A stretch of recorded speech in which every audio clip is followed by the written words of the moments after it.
Hello students, आज हम chapter 1 history का the rise of nationalism in Europe पढ़ेंगे। ठीक है, टॉपिक 1 एनसीईआरटी के अकॉर्डिंग, तो मैं सिर्फ एनसीईआरटी के अकॉर्डिंग ही टॉपिक्स पढ़ाऊंगी। तो ये टॉपिक 1 है the French revolution and the idea of the nation. ठीक है, ये उसमें एज अ पैराग्राफ मेंशन है, बट मैंने इसको बहुत ही सिंप्लीफाइड वेज में टॉपिक्स पॉइंट्स बना दिए हुए हैं सो दैट आप लोगों के लिए सिंप्लीफाइड हो जाएंगे।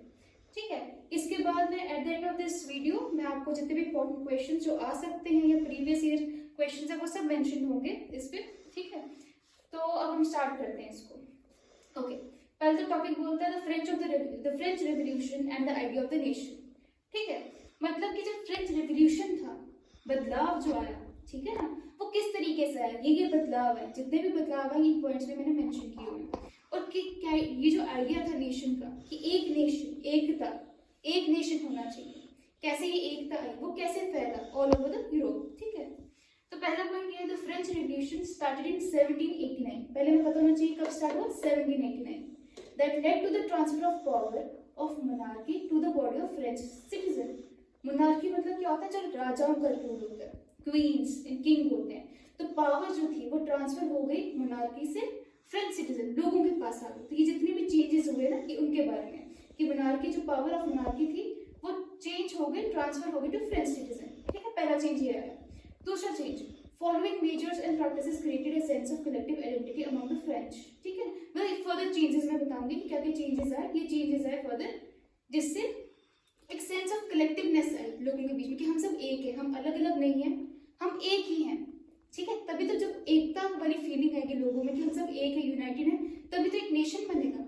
अगर हर कोई अपने आप को अलग अलग फील करेगा कि हम अलग है, हम एक जैसे नहीं है, तो फीलिंग ऑफ नेशनलिज्म तो आएगी नहीं ना। तो ये चेंजेस है। ठीक है, आइडियाज ऑफ ला पैट्री मतलब कि the fatherland and le citoyen the citizen emphasised on the idea of united community enjoying equal rights under a constitution. La patrie means क्या होता है, द फादरलैंड, मतलब कि ये हमारी जन्मभूमि है, हम एक नेशन को बिलोंग करते हैं, हम अलग अलग नहीं, ये हमारी ही कंट्री है, हमारी जगह है ये। La the fatherland, la patrie and la citoyen मतलब हम सब सिटीजन्स हैं इसके, हम अलग अलग नहीं, हम एक हैं, हम सब जो है वो सिटीजन्स हैं।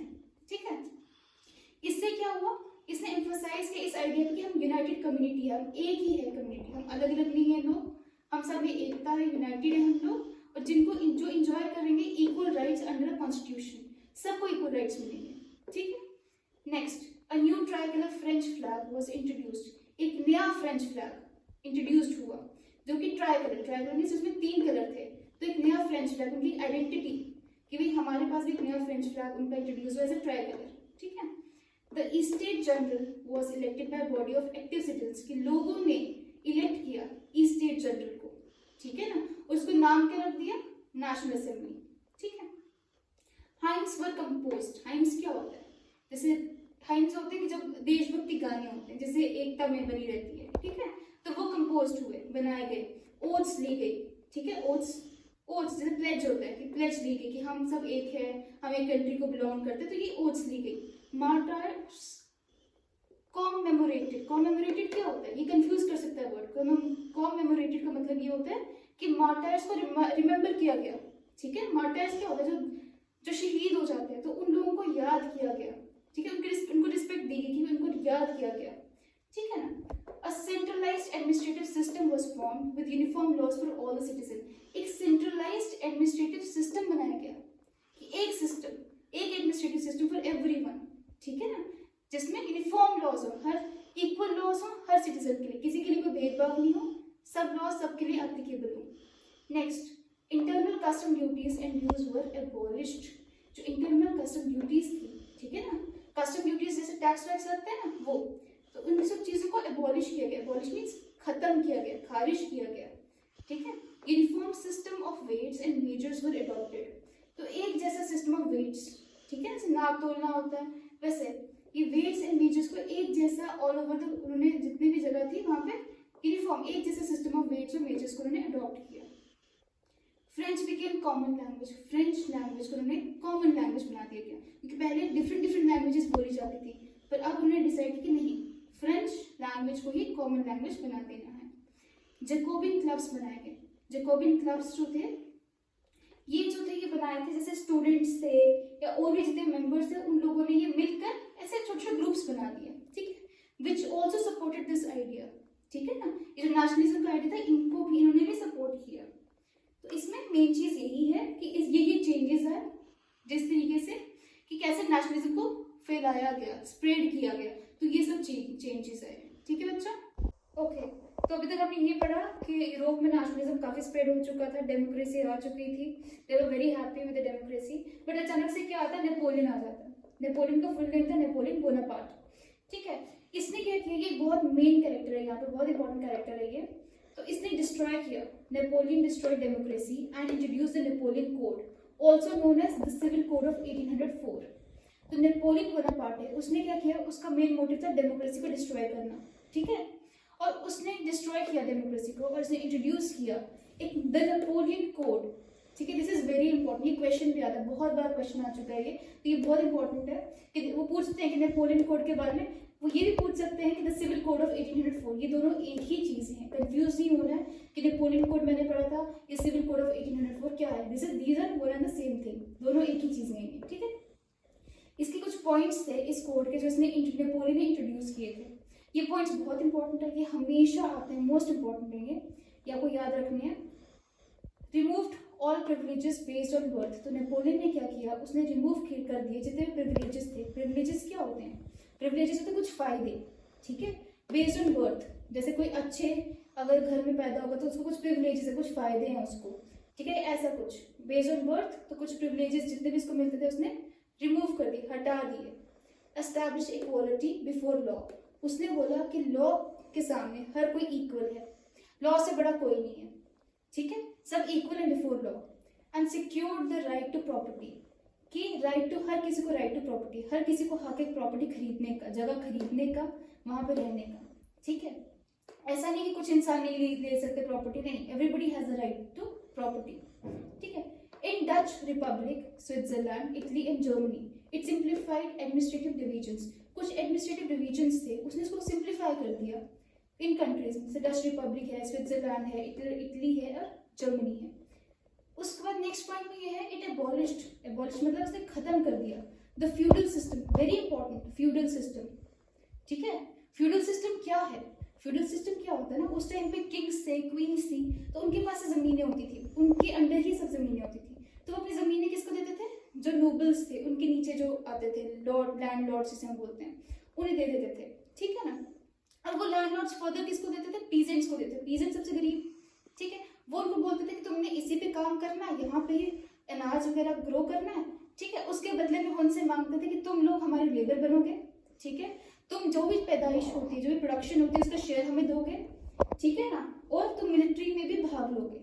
उन्होंने उनको सिर्फ पीजेंट्स को जमीन दी, ठीक है, उसके बदले में उनसे मिलिट्री में काम भी करवाया, उनको बोला तुम जो शेयर ऑफ प्रोडक्शन है वो भी दोगे, तुम पैसे भी दोगे, उस जमीन पे काम करके पैसे रेंट भी दोगे और एज ए लेबर भी काम करोगे। That was a feudal system. उसने बोला कि ये एबॉलिश होना चाहिए, उस पॉइंट उसने मेंशन किया जो सिविल कोड ऑफ 1804 में, दैट उसने एबॉलिश करा है फ्यूडल सिस्टम को, ठीक है।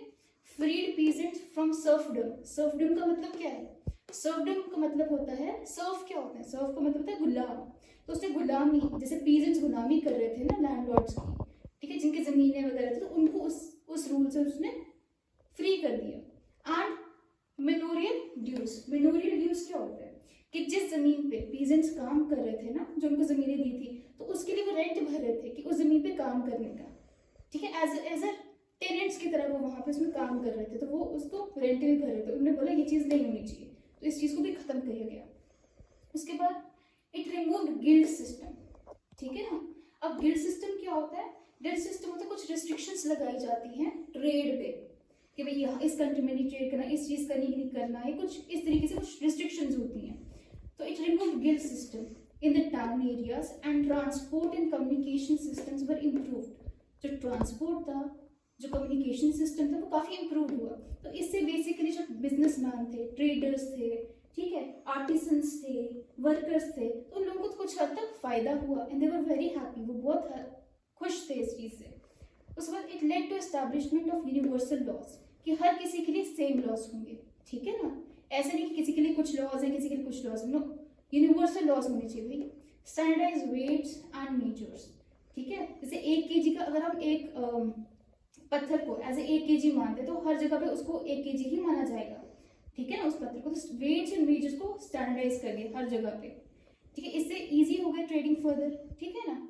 एंड कॉमन नेशनल करेंसी, उन्होंने बोला कि अलग अलग करेंसी रखने से अच्छा है एक कॉमन नेशनल करेंसी रखो। जैसे हमारे इंडिया में क्या है, रुपीज है, वैसे ही एक कॉमन नेशनल करेंसी कर दी, जिससे ट्रेडिंग फर्दर और इजी हो गया। Which facilitate the movement and exchange of goods from one region to another, ठीक है, जिससे इजी हो गया एक्सचेंज ऑफ गुड्स करना, ठीक है ना, क्योंकि एक करेंसी है, स्टैंडर्डाइज वेट्स हैं, मेजर्स हैं, वेट्स एंड मेजर्स, इससे आसान हो गया हमारा exchange of goods from one region to another. ये सब चीजें थी किसमें, द सिविल कोड ऑफ 1804 में, ठीक है। इसने डेमोक्रेसी को हटाया नेपोलियन ने, ठीक है, क्योंकि मोनार्की रूल आता था, उसने मोनार्की रूल को वो सपोर्ट करता था, ठीक है। ये चीजें काफी हद तक लोगों को अच्छी लगी कि भाई हाँ ठीक है, वो बहुत खुश थे इन चीजों से, खासकर बिजनेसमैन लोग जो थे, क्योंकि उनके लिए गुड्स को ट्रांसपोर्ट एक्सचेंज करना काफी ईजी हो गया, तो वो काफी खुश थे इससे इनिशियली। बट इसके ड्रॉबैक्स भी थे, ठीक है, ये सिर्फ अच्छी चीजें नहीं, इसमें ड्रॉबैक्स भी थे। वो क्या थे, इंक्रीज टैक्सेशन, की भाई टैक्स इसने इंक्रीज कर दिया, ठीक है ना, तो वो काफी नुकसानदायक था, वो भी ड्रॉबैक्स थे। Lack of political freedom and censorship, भाई लोगों के पास पॉलिटिकल फ्रीडम नहीं, क्योंकि बस नेपोलियन का रूल है। अब ऐसा नहीं कि लोग जो अपना वोट देके अपने से खुद इलेक्ट करेंगे किसी पार्टी को, नहीं, पॉलिटिकल फ्रीडम उनसे छीन ली गई। Force people to join French armies, हर किसी को फोर्स किया जाता था कि तुम फ्रेंच आर्मी में भर्ती हो जाओ, ठीक है, मिलिट्री में आ जाओ, मिलिट्री में आ जाओ, हर किसी को फोर्स किया जाता था। तो जो कि ये ड्रॉबैक्स है इसके, तो इसके अच्छी चीजों के जो इसने थोड़ी कुछ अच्छी चीजें लाई, उसके अलावा ड्रॉबैक्स भी थे जो लोगों को नजर आना बाद में शुरू हो गए, ठीक है ना। तो इसलिए इसने सिर्फ रूल किया नेपोलियन ने, ये एक्स्ट्रा है इंफॉर्मेशन, 1799 से 1815 तक, ठीक है, ये नेपोलियन ने रूल किया। तो this was all about Napoleon code, the Napoleon code, जिसे हम सिविल कोड ऑफ 1804 बोलते हैं। दिस इज वेरी इंपॉर्टेंट, मैं आपको बार बार बोल रही हूँ, बहुत इंपॉर्टेंट है ये पॉइंट्स, ये आ सकता है आपको एज ए क्वेश्चन इस चैप्टर में, तो you should know all this points, ठीक है। काफी सिंप्लीफाइड है ये, ड्रॉबैक्स भी मेंशन है यहाँ पे, तो ये आपको पता होना चाहिए, ये याद रहे ना रहे this is not important. Important क्या है, ये चीज है, सिविल कोड आपको पता होना चाहिए, द सिविल कोड ऑफ 1804, ठीक है। ओके, जैसे मैंने बोला था कि एंड में मैं बताऊंगी कि क्या क्या क्वेश्चन आंसर इसमें से आ सकते हैं, इंपॉर्टेंट है, तो वो ये है। पहला क्वेश्चन ये है कि what steps did the French revolutionaries take to create a sense of collective identity among French people, ठीक है, ये फर्स्ट क्वेश्चन है। इसमें वही एक्सप्लेन करना जो हमने पहले पढ़ा कि उन्होंने ओथ्स लिए, उन्होंने प्लेजेस लिए, किस तरीके उन्होंने हाइम्स गाए, किस तरीके से एक फ्लैग बनाया उन्होंने, कॉमन फ्लैग बनाया, कॉमन लैंग्वेज उन्होंने क्रिएट की, वही एक्सप्लेन आपने इसमें करना है क्वेश्चन, ठीक है।